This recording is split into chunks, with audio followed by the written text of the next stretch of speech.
Hi, and welcome back to my channel, Blowing the Trumpet in Zion. It's been a little while because I am working on multiple projects at once. We are in a building season. I was going to say, if you know, you know, but if you're watching this, I know you know. Okay, I know you know the season that we are in, okay? And there is such just grace for building, and I got my hands in some stuff. So, I'm finally able to sit down and release something that the Lord showed me. This was actually last week. And I'm finally getting a chance to sit down and share this with you all. Before I do, if you haven't already, I would just asking you to subscribe to my channel. Please share, like, comment. If anything in this resonates with you, or if you've seen something similar or, parallel, whatever, share it with me. I would love to hear from you, okay? So let's jump into what the Lord gave me to share with you today. So last week, I had this revelation where I saw woods. I saw a large number of people who were coming out of the woods. Now, there were some people that I recognized. Okay, there were people that I recognized. They were coming out of the woods. And when they came out of the woods, they ended up in this, the land, part of the same land, but it was just cleared now. There was no trees, there was nothing. It was just a plain land. And it was so great, so grand, so vast that I couldn't see like where it started, where it ended. I couldn't see there was nothing on the land. It was just plain land. And as we came out of the woods, we just started walking on it. It's very important for me to say nobody was tired. Nobody was overwhelmed. Nobody was confused. There was nothing like, I don't know where we're going. No, there was nothing. There was such great peace, but also determination. I remember feeling that, like the determination. And we were all just walking. And as we were walking, again, there's nothing on the horizon. We see nothing. We're just walking. And I hear the voice of the Lord say, you're going to come upon a table. And when you see that table, there's going to be seats. And there will be seats that are empty. It's like you are to grab hold of the seat, grab the seat, like pull it out and plant yourself in it. He said, do you understand me? Like, do you understand me? Like, it was not, I said it all calmly, but that's not how I heard it, okay? When he said it, it was as a coach coaching an athlete. You know how they get rough and I'm like, chill, you ain't got to yell at them, but it's not yelling. It's the part where they're like really trying to, get you to overcome, whether it's something in your mind where you believe like, I ain't gonna be able to do this, or, it's an encouragement thing, right? So that shouting is trying to drive out fear, uncertainty, or whatever. And it wasn't even that he was shouting. It was more of a sternness, but it was a stern encouragement. And he was like, do you hear me? I said, do you understand me? Do you understand me? I'm like, yes, I understand. I understand. So I shared with all the people who were walking. And again, I only knew a couple of them, but there were so many people. And I shared with them what the Lord had said to me. I was like, all right, y'all. So the Lord said, we about to see a big table. Okay. I was like, it's going to have seats in it, and so on. Right. So as we're walking up, I see the table at a far distance. And what I was able to see, it was almost as if the Lord allowed me to zoom in because I could see so crystal clear. And I saw people who were sitting at the table. And then I saw others who were just up, kind of like almost as if it was like a dinner table. And, you're kind of like waiting for the food to come out. So you're kind of mingling with people like a dinner party. And there were people who were sitting at the table. And then there were people who were up, mingling, talking, laughing, joking. I see them like glasses in their hand. They're drinking. I'm not saying alcoholic beverages. They were just, drinking. And they could not see us. They did not even notice us. And we just kept, walking. And the Lord allowed me to hear, their conversations. And like I said, it was just nothing. It was just laughing, joking. But as we started to get closer, in their eye view, because we saw them again from far off. We were able to see them. When we got into what they were able to see and how far they were able to see, which was not very far. I'm gonna make that. It was not very far. They started like, wrinkling up their like this, like, who that? Who's this coming up? And they're hitting each other. Like I see them elbowing each other. Like, look, you see that? You see who's these people and where they come from? And the reason why that's like where they come from, because there's nothing there, y'all. Like there was nothing. It's just it's where did they come from? Exactly. Like I would have been asking the same thing if I was them, right? So the Lord allowed me to hear what is it they were saying. And, they were just, who look at these people, like, look, like, where'd they come from? Who are they? Why they look like they're walking over here? Like we were walking in that direction because of course we were. And then I could hear him say, it's like, man, like there was, some jibber jabber, speaking against, like, I don't know where they think they going. They're not meant to, they can't come sit over here. Right. They were all with the jibber jabbers. But then I heard a voice where someone was just like, who are they? And why does it look like the Spirit of God really rests on them? He's like, what is that anointing? Like that is only God. They were like, only God can do that. Like, how do they have that? How do they, like they were like shocked and now even more inquisitive. But then they started acknowledging what was in the individuals. And I heard them say like, it's like, no, look at this one. It's like, oh no, it's like they operate in miracles. Like the Lord uses them and they perform miracles. And I just kept hearing the miracle signs and wonders, miracle signs and wonders. And, they kept saying, like that's impossible because only God could do that. And how can God be resting on them like this? They were so caught up. Number one, not occupying their seat. Number two, jibber jabbering, talking against this people who were coming onto the scene or this people who were emerging, right? They were coming out. That they didn't even pay attention. They weren't even worried about their seats. They were so worried about the new thing or the new person coming onto the scene or these new chosen ones, however you want to say it, okay? Because they were new. That when we got closer, where I'm telling you, like the table is like right there, I hear the Lord say, now. And it was like, in other words, it was like almost like when you say, are you ready? Get set, go. It was like the go part. Okay. So everybody just ran and they knew what seat they had to occupy. Like the seats weren't all in a row. They were all over the table. Okay. They were empty. They were empty seats, okay? It wasn't that anybody went up and tried to rip somebody out of a seat and then sit down. No, the seats were already empty, okay? And I ran up there. I remember I ran, as soon as I heard the Lord say, like now, I ran. I remember reaching out and grabbing so tightly, but like harshly, like violently, like I grabbed it. And, as I grabbed it, it comes out and I sit down, but I sat down so hard that when the Lord was like, you're going to plant yourself. And that's what was happening. And they were so busy talking about these people that were coming onto the scene that they didn't even realize. They forgot that they were the ones who left the seats unoccupied. And by the time they knew it, it was too late because everybody was already in the seats. And so in other words, they were spending their time jibber jabbering about the move of God and how can God use this person and how can God use that person and so on, right? And so I want to dig in a little bit because I want to share just some scriptures that the Lord gave me, regarding this and some encouragement.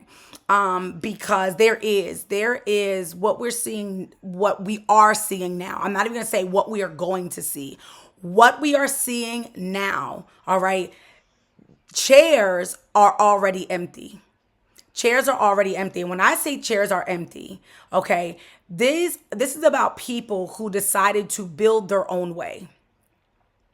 They decided to deviate from the plan that God had or the building structure, or the blueprint that was given unto them, and they deviated from it, which was why they were removed from their seat. They were not occupying their seat in the sense of doing what the Lord had called them to do. Now, it very well may appear this way. And what I am referring to right now, I do want to say in the body of Christ, we see that there is a clash between religious and kingdom. Okay. But there's always been a clash. If I could just say this, because this is the thing. I grew up, and I share often, I grew up very strict. I call it fuego pentecostal, which is Pentecostal fire. Like, we grew up in the Pentecostal church. My mom was leadership. I've shared before that she was church planner.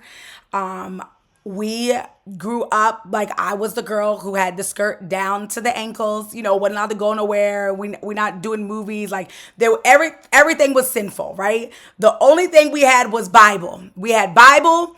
We had youth group, okay? We had church services, and church service was 7 days a week, okay? We had vigilias, which are like the all-night vigils, whatever, prayer things. Okay, again, Spanish church, so I always try to translate it as best as I can in the English.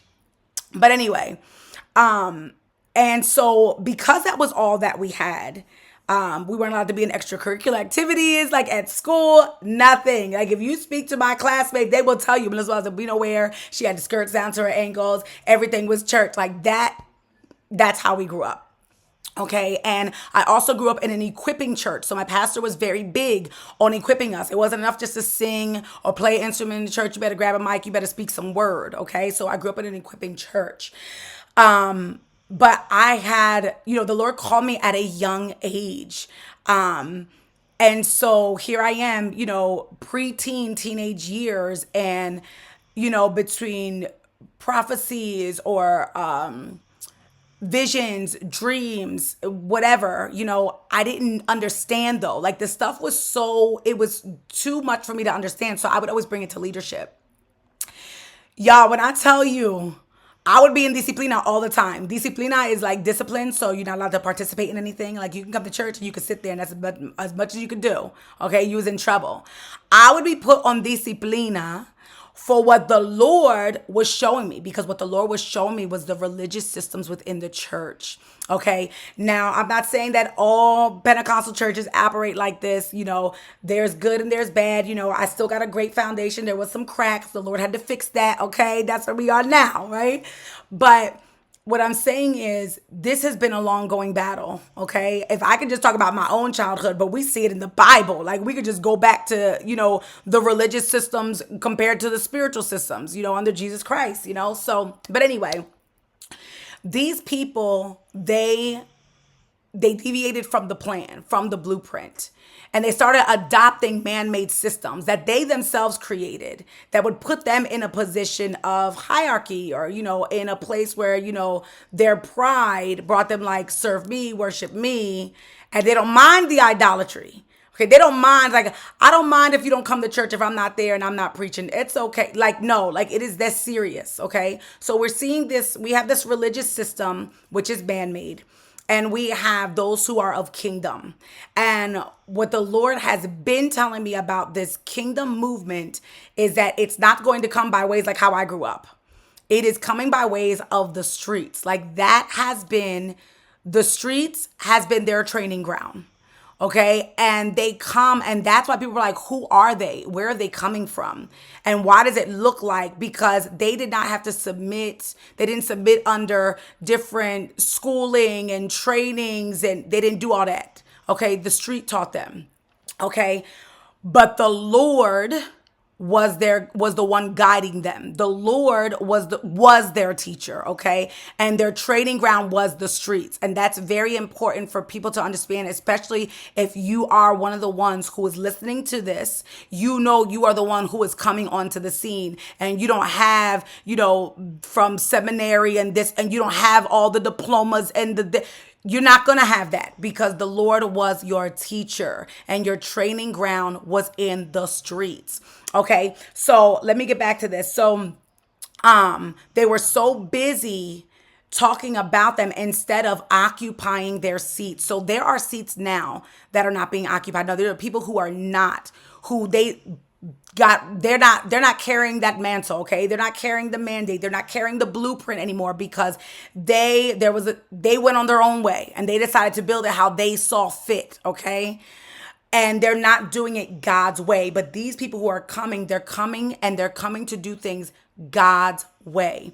Now, I want to say, because I have to talk about this part about the coming out of the woods and what the Lord was giving me with that. Because in the beginning, I said, I saw the people, everybody was coming out of the woods. And that's a term in itself. Oh, they coming out of the woods. So, if you feel like there's something, you're coming to an end of a thing, right? So what the Lord was giving me was like wilderness, coming out of wilderness. All right. Wilderness is not about being beat up. No, wilderness is training. Okay. Wilderness is a level of isolation where God is bringing you even closer to him, and so that he can elevate you as well. Okay. It is a place, it's training. All right. So it was wilderness. Also, coming out of the woods means exposure. Okay, these people who have been hidden in the wilderness, these people who have been hidden in the woods in their training season are about to be exposed. Okay, and something that the Lord, and even now, he just reminded me of it again, that I kept hearing is like, they will know that my hand was on you all along. They will know that my hand was on you all along, and it will be because of the wealth. And when I'm talking about wealth, I'm talking about the gifts, okay? The gifts of the Lord that are inside. But the difference is going to be this. You don't just walk in the gifts, okay? You're not just utilizing the gifts. You demonstrate fruits of the Spirit. That is the difference. The difference is you are demonstrating fruits of the Spirit while others are not. And the Lord said, they will know that my hand was on you all along. Okay. And then from there, the woods was a far reaching leadership. Okay. In other words, you're able to reach out to many. So a far reaching leadership called to stand among leaders. Okay. So ones who have already been established. Okay. Ones who have already been exposed. Like, in other words, like, okay, I know the hand of the Lord is on these people. Not exposure like, oh, there was something hidden in the dark. Okay. But a far reaching leadership called to stand among leaders and as planters of righteousness, as plants of right. So being planted now in that vision that I had, the Lord said, you're going to plant yourself. Like, do you understand me? Do you understand me? Okay. So in this, what the Lord also brought to me was the verse where it talks about the kingdom of God suffereth violence, and the violent take it by force. And that's why I wanted to make clear that there was nothing, because I am going to explain a little bit just what that is. There was not that these people came onto the scene and they grabbed people, threw them out the seat, pulled the seat out, sat in the seat. Like, that's not what happened. All right. The seats were already unoccupied. They were already unoccupied. So, but the fact of the grabbing it, and I said we grabbed it forcefully, like it was so strong, like violently, and we sat down like real hard, like we could not be moved. We could not be moved. And what the Lord was saying to me is that we have to actively pursue it. Because the thing about when you come onto the scene, and nobody knows you, and nobody ever heard of you, and they got the jibber jabber, and it's not just the jibber jabber. They will make up stories, okay? They will make up stories because now it's like, oh, no. They see the gift, like they'll see the gift, they recognize it, but they'll make up stories about you, and they make up stories about your character. And then they start, planting seeds and be like, oh, watch out for this one, because this one is watch out for that one. It was the thing that was going on. But that stuff we could not allow to get into our peripheral. We have to, it's like when you have to actively pursue this. Okay, you have to come out of the woods and know that you have been assigned for this hour, and you have to go for it, because this is the thing. The enemy will try and stop you, and the enemy needs an agent just like the Lord needs a vessel, okay? And he will use anybody, and especially those who are wrapped up in the religious systems. One thing that the Lord has been, he talks to me about, because I know what I grew up in, but I've always felt like for me, I am ministry beyond the church walls. Like, it's just, so much, in there, but I know what I've been called to. And I know what we've all been called to, really. We go to church and, to be refreshed or, whatever you want to say, however you want to call it. But ministry is in the streets. That's what we're called to.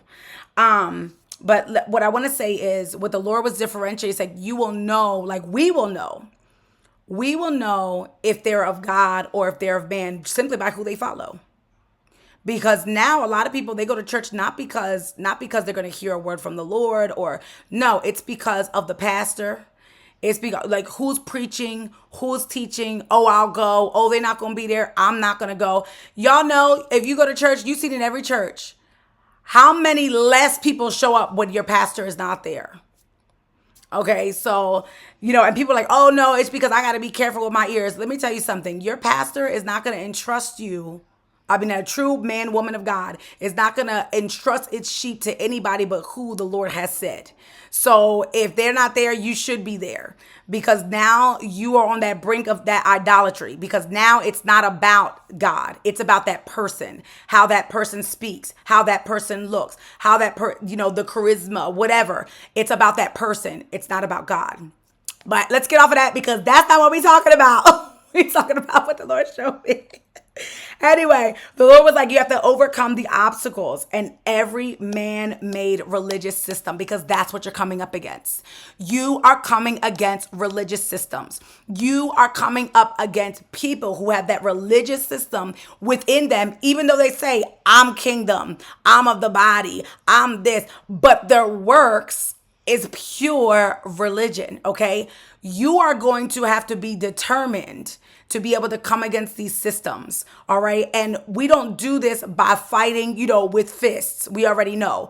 We're going to do it by the same plan that got us out of the wilderness, God's plan, okay? We're going to do it by the same blueprint that got us out of the wilderness, God's blueprint. This is not God's seat my way. This is God's seat his way, okay? When you have been appointed to a seat at the table where those people were waiting, they were waiting for the Lord, waiting for the manifestation of the Lord, waiting for revival, okay? But there was missing the cracks in the foundation. There was missing people because they themselves left their seats. And this is the other thing. Can't nobody say like, oh no, this is not, no. Let's go to Romans 13. Romans 13, it talks about el pone y el quita, okay? He puts and he takes. I know he appoints and he also removes, okay? That's what God does. He is the one who appoints. So the people who are being replaced, you can't get mad at your replacement. You can't get mad at your replacement because they did not put themselves there. God did. God gave them direction, told them what to do. They did what they were supposed to do. They have a different heart. Okay, their heart is like, we're talking about the Davids here. Their heart is for the Lord. There is no compromise. Okay, it is unfortunate. There are leaders who have compromised. There are people who aren't leaders who have compromised. Okay, this is not the hours for those who are compromised. You've had enough time. You had enough time. And for what God is ushering into the earth now, and yes, there's destruction, there's all kinds of, yes, we know this. But we also know that in any type of construction site and anything that has to clear the rubble, he got to clear the rubble. If there's something that ain't working for this new build, he gonna have to get rid of that and build it right so that it can sustain the greatness that is coming. Excuse me, because what is coming is so much more bigger. It is so much more bigger. So I want to say this because I'm trying to keep it with this, with what he showed me, because I could just go on about like, oh, what's coming. And I need to save that for another video.